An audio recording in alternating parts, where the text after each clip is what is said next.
Shalom Bapak, Ibu, Saudara-saudari kekasih Kristus. Berjumpa kembali dengan saya, Liana Pujiastuti, dalam Sapaan dan Renungan Pagi GKI Salatiga hari ini, Jumat 8 Oktober 2021. Doa dan harapan saya, semoga Anda senantiasa dalam keadaan sehat dan bahagia. Marilah kita mengawali hari ini dengan datang ke hadirat Tuhan, memohon bimbingannya. Mari kita berdoa.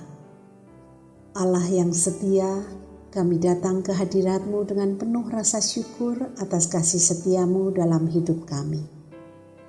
Bapa, mengawali hari ini, kami memohon bimbingan-Mu agar hidup kami senantiasa berpegang pada titah-titah-Mu sehingga menyenangkan hati-Mu. Dalam nama Tuhan Yesus Putra-Mu yang tunggal, Juru Selamat kami. Amin. Saudara, dalam bulan keluarga ini, renungan hari ini bertajuk mengubah diri. Firman Tuhan yang mendasari renungan hari ini diambil dari surat Rasul Paulus kepada jemaat di Roma, pasal 12 ayat 2. Demikianlah firman Tuhan. Janganlah kamu menjadi serupa dengan dunia ini, tetapi berubahlah oleh pembaharuan budimu, sehingga kamu dapat membedakan manakah kehendak Allah, apa yang baik, yang berkenan kepada Allah, dan yang sempurna. Saudara-saudara yang saya kasihi dalam Kristus, Alkisah, seorang istri yang mau menang sendiri datang ke seorang konselor pernikahan. Ia mengutarakan keinginannya untuk bercerai sebab ia merasa sudah tidak cocok lagi hidup dengan suaminya. Banyak keinginannya yang tidak dapat dipenuhi oleh suaminya. Mereka sering cekcok. Kebahagiaan sudah sirna.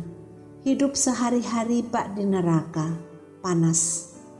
Konselor pernikahan itu mendengarkan keluh kesah si istri, kemudian memberi masukan. Cobalah mengalah kepada suamimu, berbuatlah baik kepadanya, berikanlah pujian, lakukanlah 3 bulan saja. Pasti suamimu akan menyadari betapa baiknya kamu, betapa ia membutuhkan kehadiranmu. Nah, setelah itu barulah kamu menuntut cerai darinya. Pasti dia akan menderita sekali karena kehilanganmu. Kalau sekarang kamu minta cerai, wah, suamimu akan merasa kebetulan.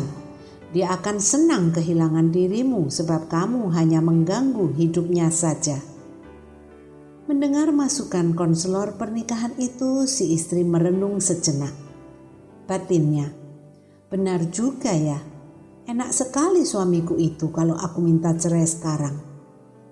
Pasti dia tertawa senang bisa terlepas dari aku. Akan kubuat dia menderita karena kehilangan aku.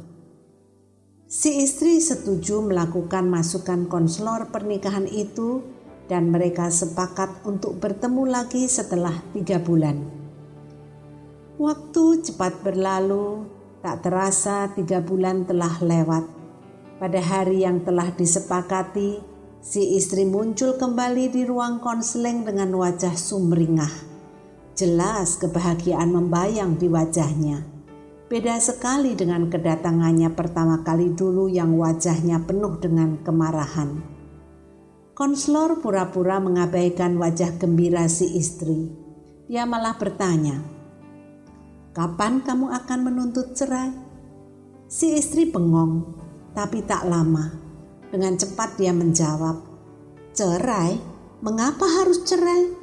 Kami sekarang hidup bahagia bak di surga." Konselor tersenyum sambil manggut-manggut. Saudara, bagaimana pernikahan yang nyaris berakhir dengan perceraian bisa diselamatkan? Apa rahasianya?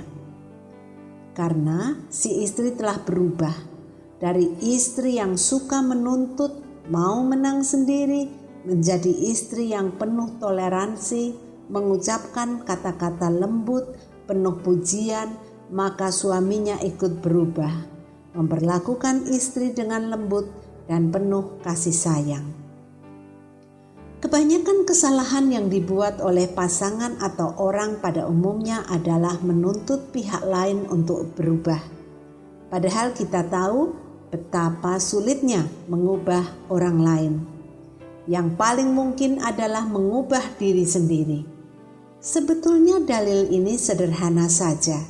Karena aksi kita berubah, maka reaksi orang lain terhadap kita juga berubah. Ini seperti nasihat Rasul Paulus kepada jemaat di Roma, berubahlah oleh pembaharuan budimu. Biasanya reaksi pertama orang yang diminta mengubah diri adalah, aku berubah, tak usah ya, no way lah. Mengapa aku yang harus berubah? Jelas-jelas dia yang salah kok dan yang harus berubah. Kalau demikian halnya, alih-alih menemukan solusi, masalah akan semakin meruncing. Saudaraku, apakah saat ini pernikahan Anda atau relasi Anda dengan sesama sedang di ujung tanduk? Mengapa tidak mencoba untuk mengubah diri? Praktekkan jurus mengubah diri ini dan tunggu hasilnya dalam 3 bulan. Anda akan tercengang melihat hasilnya. Mari kita berdoa.